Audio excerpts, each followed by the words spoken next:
শিলচর লোকসভাত কোনো জাতি ধর্ম বর্ণ এবিলাক নাই। শিলচর লোকসভার রাইজে ভারতীয় জনতা পার্টি ভাল পায়। মোদীজি তৃতীয়বারের নিশানা প্রধানমন্ত্রী নির্বাচিত করার কারণে ভারতীয় জনতা পার্টিক আশীর্বাদ দিতে। আপনি যদি জিতে যায় তেনেহ'লে বৰাক উপত্যকাৰ বাবে আপুনি কি কাম কৰিব?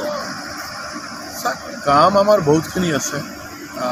আমাৰ এনেকুৱা নহয় যে আমি এটা দুটা কাম, কাৰণ আমি সৰকাৰত আছোঁ 8 বছৰ মই সৰকাৰেৰ গৈ আমি কাম কৰিছোঁ। আমাৰ যিসকল কাম অলপ পেণ্ডিং আছে সেই কামবিলাক ত্বৰান্বিত কৰিব লাগে।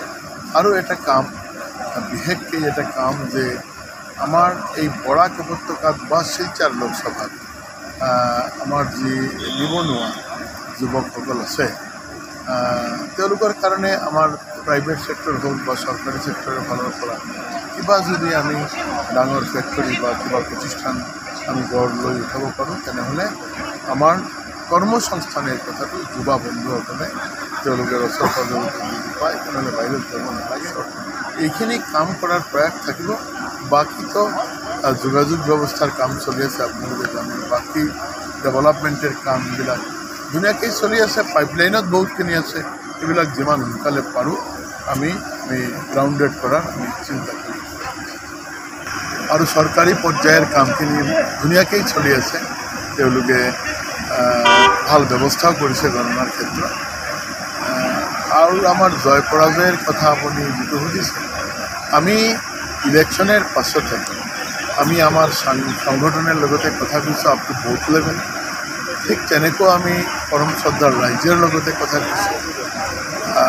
আমাৰ যিটো এটা ধাৰণা হৈছে যে এইবাৰ শিলচৰ লোকসভা কেন্দ্ৰেৰ নিৰ্বাচক মণ্ডলীয়ে প্ৰচণ্ডভাৱে ভাৰতীয় জনতা পাৰ্টিক আশীৰ্বাদ প্ৰদান কৰিলে, সমৃদ্ধ কৰিলে।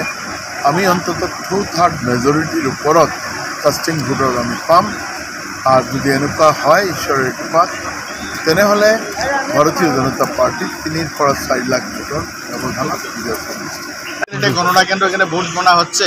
আমি আপনাদের এই চ্যানেলের মাধ্যমে সম্মানিত জনসাধারণের কাছ থেকে আশীর্বাদ চাইছি, যেভাবে স্বতঃস্ফূর্তভাবে আমাদের কংগ্রেস কর্মী তথা কর্মীদের সাথে শিলচর লোকসভা এলাকার আপামর জনসাধারণ স্বতঃস্ফূর্তভাবে আমাদের এই নির্বাচনে অংশগ্রহণ করেছেন। আশা করি ওনাদের পরিশ্রম এই গণনা সফল হবে।